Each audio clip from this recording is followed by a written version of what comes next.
Hi hello నమస్తే welcome back to iDream media. ఈరోజు మనతో ఉన్నారు స్టాక్ మార్కెట్ అనలిస్ట్ అయిన సుందర్రామ్ రెడ్డి గారు. ముఖ్యంగా అప్కమింగ్ 10 to 15 ఇయర్స్లో ఎలాంటి ఇండస్ట్రీ ఇండియాలో మిరాకిల్స్ క్రియేట్ చేయబోతుంది అనేది ఈరోజు ఎపిసోడ్లో తెలుసుకుందాం. Hi sir. నమస్తే. జనరల్గా సార్ ఏదైనా మల్టీ బ్యాగర్ ఇండస్ట్రీస్ కానీ మల్టీ బ్యాగర్ కంపెనీస్ గురించి కానీ మనం డిస్కస్ చేద్దామని ఎప్పటి నుంచో అనుకుంటూ ఉంటాము. బట్ ఆ సెక్టార్ని ఫిగర్ అవుట్ చేయడం అంత ఈజీ కాదు. సో మీరు చాలాసార్లు చెప్తూ ఉంటారు థెమాటిక్గా వెళ్ళినప్పుడు కూడా అంత ఈజీ కాదు, ఇబ్బంది పడుతున్న వాళ్ళు ఎక్కువ మంది ఉన్నారు అని.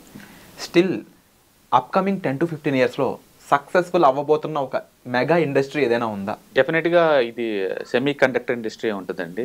ఎందుకంటే ఇండియాలో ఎలక్ట్రానిక్స్ గూడ్స్ ఇండస్ట్రీ చాలా పెద్దది. ఇప్పుడు వరకు అచ్చం చైనా మీద లేదా ఇంపోర్ట్స్ మీద డిపెండ్ అయ్యారనమాట.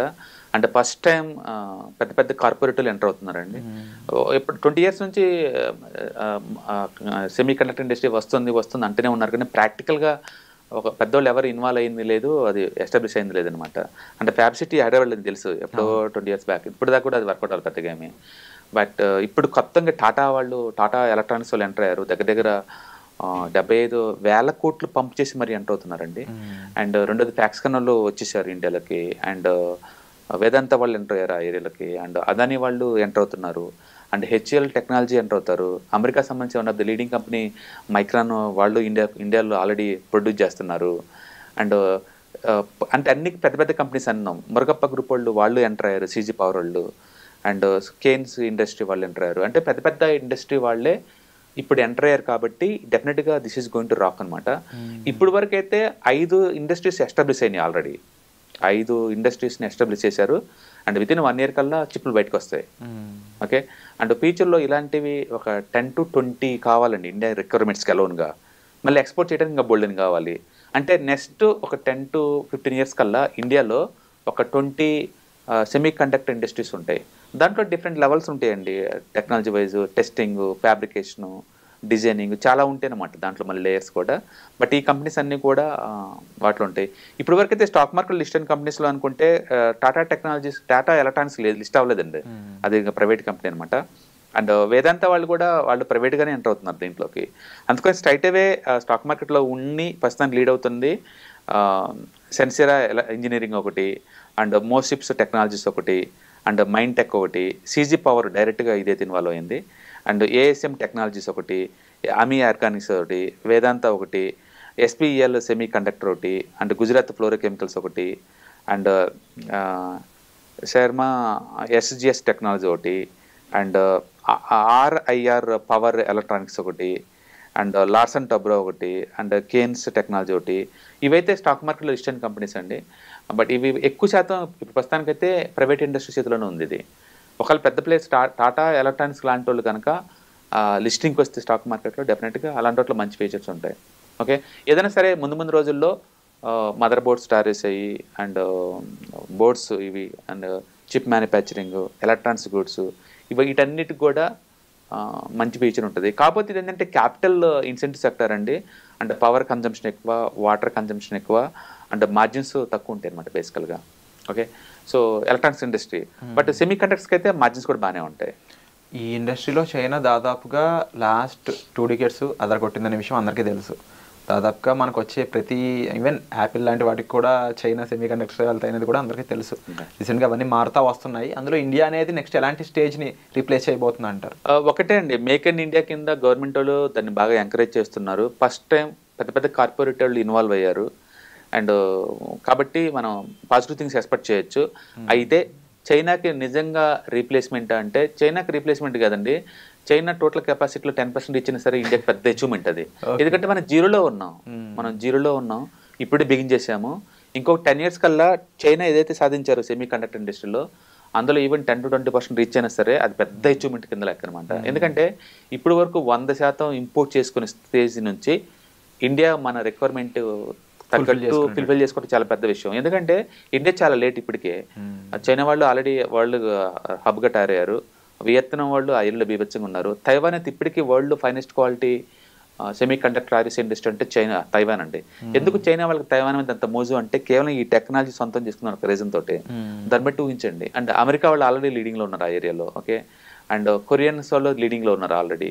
అందుకని కొరియన్స్, వియత్నాం, చైనా, అమెరికా ఇలాంటి పెద్ద వాటితో కాంపిటీషన్కి వెళ్ళి ఆ మార్కెట్ని మనం క్యాప్చర్ చేస్తామని అనుకోవట్లేదు. కానీ బట్ ఈవెన్ ఇండియా లోకల్కి తగ్గట్టు లోకల్ మ్యానుఫ్యాక్చరింగ్ తగ్గట్టు వాళ్ళు కనుక అందుబాటులో కనుక ఉంచితే సెమీ కండక్టర్ చాలా పెద్ద industry.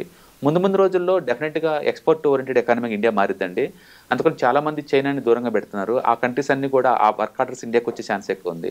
For example 3 years back Apple ఇండియాకి వచ్చిందంటే ఎవరు నమ్మలేదు. వచ్చినా అది కేవలం అసెంబ్లీ చేస్తారు తప్ప స్పేర్ పార్ట్స్లు అన్ని కలిపి మ్యానుఫ్యాక్చరింగ్ అవుతుంది అనలేదు. ఇప్పుడు 2 లక్షల కోట్లు అండి ఎక్స్పోర్ట్స్. ఇక్కడ ఇండియా నుంచి అబ్రాడ్కి మనం యాపిల్ ఫోన్స్ ఎక్స్పోర్ట్స్ 2 లక్షల కోట్లు వచ్చేసింది ఫస్ట్ టైం. అది ఊహించలేం కదా. అండ్ ఒక 5 years బ్యాక్ అయితే లోకల్ మొబైల్ మ్యానుఫ్యాక్చరింగ్ లేదు. ఇవాళ 100% లోకల్ మ్యానుఫ్యాక్చరింగ్ ఉంది. అందుకని ప్రతిదీ చాలా ర్యాపిడ్గాను అన్బిలీవబుల్గా జరుగుతుంది అనమాట. అందుకని సెమీ కండక్టర్ ఇండస్ట్రీలో కూడా మన వరల్డ్లోనే టాప్ 10 ఇండస్ట్రీగా ఈజీగా ఎదుగుతాం. Wonderful sir. తప్పకుండా ఇది ఒక రెవల్యూషనరీ థింగ్ ఇండియాలో రావాలని చెప్పేసి నేను మనస్ఫూర్తిగా కోరుకుంటున్నాను. ముఖ్యంగా దీని పరంగా నాకు తెలిసి ఎంప్లాయ్మెంట్ కూడా పెరిగే స్కోప్ ఉంది. ఇక మన $1 trillion ఎకనామీ ఎలాగో మంది, దానికి ఇది విధంగా ఎందుకు అంత కాన్ఫిడెన్స్గా చెప్పొచ్చు సెమీ కండక్టర్ ఇండస్ట్రీ చాలా పెద్దగా అవుతుంది అంటే, టాటా లాంటి బిగ్ కార్పొరేటివ్ ఇండస్ట్రీ వాళ్ళు సాఫ్ట్వేర్లో వన్ ఆఫ్ ద వరల్డ్లో నెంబర్ 1 సర్వీస్ వాళ్ళు, మ్యానుఫ్యాక్చరింగ్ కాదు సర్వీసింగ్లో. అలాంటి పెద్ద కంపెనీస్ వాళ్ళే వెస్ట్రన్ తైవాన్ కంపెనీని కొని 6,000 కోట్లకి వాళ్ళు యాపిల్కి సెల్ ఫోన్ తయారు చేస్తున్నారంటే అంత పెద్ద కార్పొరేటర్లే. అంటే ఎలక్ట్రానిక్స్ గూడ్స్ మీద పెద్ద కార్పొరేటర్లు కన్నేశారు అంటే ఒక ఎగ్జాంపుల్ అనమాట. బూమింగ్ సెషన్ అవ్వబోతుంది డెఫినెట్గా. ఎందుకంటే పెద్ద కార్పొరేటర్లు వాళ్ళ దగ్గర మనీ ఉంది, టెక్నాలజీ ఉంది, టైప్స్ ఉన్నాయి, వాళ్ళు బిగిన్ చేస్తారు. ఫ్యూచర్లో ఈ ఫ్యాక్స్కాన్ వాళ్ళు సక్సెస్ అయిన తర్వాత చాలా పెద్ద ఎత్తున తైవాన్ సంబంధించిన కంపెనీస్ అన్ని కూడా ఇండియాలో వాళ్ళ షాప్స్ ఎస్టాబ్లిష్మెంట్కి రెడీ అవుతున్నాయండి.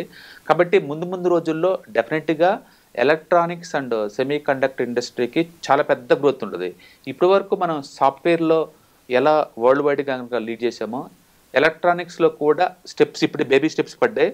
అంటే ముందు రోజులు డెఫినెట్గా వరల్డ్లో టాప్ 10 అవుతాం. Wonderful sir. తప్పకుండా ఇది ఒక బిగ్గెస్ట్ ఇన్ఫ్లుయెన్స్ అవ్వాలి ఇండియాలో అని చెప్పేసి డెఫినెట్గా. ఇప్పుడు ఎలక్ట్రానిక్స్ ఇప్పుడు ఈవీ వెహికల్స్ మీద ఒక థీమ్ కనుక ఎలా వచ్చిందో, ఒక ఇండెక్స్ ఎలా వచ్చిందో, అంటే ముందు రోజుల్లో maybe semi conductor and artificial intelligence మీద కూడా ఇండియాలో ఇండెక్స్ రావచ్చు అండి. వస్తే కనుక ఆ టైంలో తీసుకోవడం బెటర్. బట్ ఇప్పుడైతే వెరీ హ్యాండ్ఫుల్ స్టాక్స్ ఉన్నాయి, చిన్న కంపెనీస్ అనమాట. స్మాల్ క్యాప్ లో ఉన్నా కూడా అవి బాగా రైజ్ అయ్యే స్కోప్ కూడా కనిపించవచ్చు. అంటే హైప్ క్రియేషన్ వల్ల చాలా ఎక్స్పెన్సివ్ జోన్ లో ఉన్నాయి ఇవన్నీ కూడా. అంటే సేల్స్ తక్కువ, ప్రాఫిట్స్ తక్కువ, మార్కెట్ క్యాపిటలైజేషన్ ఏమో 1,000 కోట్లలో ఉంది. అందుకని మార్కెట్ కరెక్షన్స్ లో అయితే కనుక మనం తీసుకోవచ్చు. Wonderful sir, thank you so much. Yeah hi. ప్రస్తుతం ఉన్న ప్రపంచంలో ఫైనాన్షియల్ లిటరసీ అనేది ఎంత ఇంపార్టెంటో అందరికీ ఇప్పటికే అర్థమై ఉంటుందండి. సో స్టాక్ మార్కెట్కి వచ్చేసరికల్లా ఇది చాలా అప్ అండ్ డౌన్స్ అవుతూ ఉంటాయి. మార్కెట్ చాలా వాలటిలిటీ ఎక్కువ ఉంటుంది. వేరే అసెట్ క్లాస్తో పోల్చుకుంటే ఇక్కడ టూ మచ్ వాలటిలిటీ ఉంటుంది. సో దీన్ని ఎలా హ్యాండిల్ చేయాలి, and ETFs, index funds, mutual funds ద్వారా ఎలా మనీ మేక్ చేసుకోవచ్చు, ఇది టోటల్ మీకు ప్యాసివ్ ఇన్కమ్ లాగా as well as active income లాగా ఎలా ఉపయోగపడుతుందో ఈ ప్రోగ్రామ్ ద్వారా మీకు నేర్పడుతుంది. కాబట్టి ఇంట్రెస్ట్ ఉన్న పార్టిసిపెంట్స్ ఈ కింద రోల్ అవుతున్న నెంబర్కి పింగ్ చేసుకొని సీట్స్ బుక్ చేసుకోండి. Thank you.